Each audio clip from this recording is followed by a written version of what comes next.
Friends welcome to my channel. ఈరోజు మనం tick talk గురించి మాట్లాడుకోబోతున్నాం. ఎక్కడ చూసినా tick tock tick tock tick talk.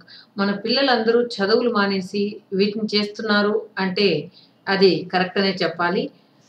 చాలా మంది కూడా చదువు మీద శ్రద్ధ తగ్గిపోయి టిక్ టాక్ల మీద నీకెన్ని లైక్లు వచ్చాయి, నాకెన్ని లైక్లు వచ్చాయి, నువ్వెలా చేస్తున్నావు, నేను ఎలా చేస్తున్నాను, ఒకరినొకరు లైక్ చేసుకోవడం, ఒకరినొకరు షేర్ చేసుకోవడం, మన పిల్లలకంతా కూడా ఇదే పని అయిందని చెప్పొచ్చు.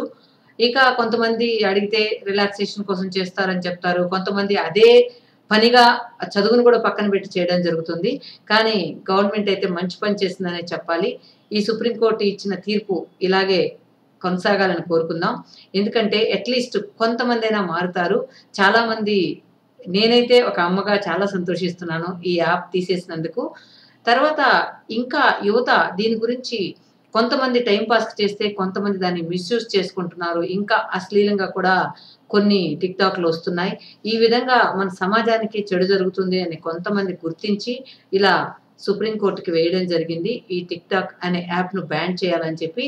ఇక గవర్నమెంట్ ఆ కోర్ట్ కూడా దాన్ని విశ్లేషించి దాన్ని బ్యాన్ చేయడానికి జరిగింది. మళ్ళీ కూడా అప్పీల్ చేస్తున్నారు. ఏమవుతుందో చూడాలి.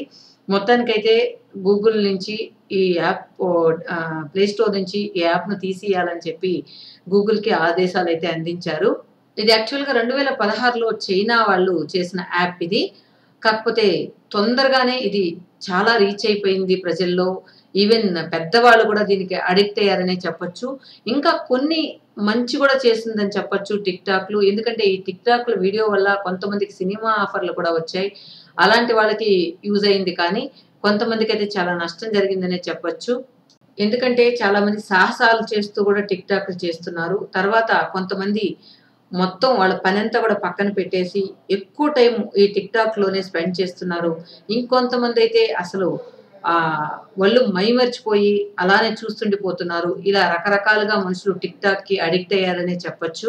ఇంకా కొంతమంది లైక్స్ కోసం కొందరు ప్రయత్నాలు చేస్తూ మరీ దారుణంగా ప్రయత్నాలు చేస్తున్నారు.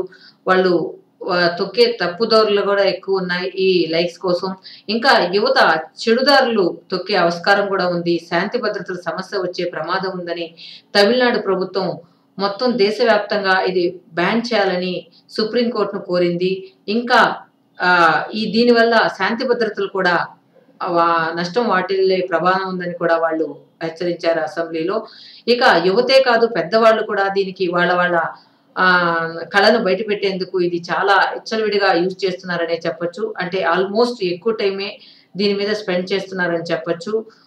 గత 2 సంవత్సరాల్లోనే ఎంత విచ్చలవిడి అయిపోయిందని కూడా మనం గమనించొచ్చు. ఇంకా మన వాళ్ళందరూ కూడా ఆన్‌లైన్‌లోనే ఎక్కువ గడిపేస్తున్నారు. తర్వాత ఉదయం నిద్ర లేచింది మొదలు పడుకునే వరకు కూడా ఎక్కువ ఆన్‌లైన్‌లోనే ఉంటున్నారనమాట. డబ్ స్మాష్‌లు, సెల్ఫీ వీడియోలు, పబ్‌జీ గేమ్‌లు చుట్టూ కూడా తిరుగుతూనే ఉన్నారు.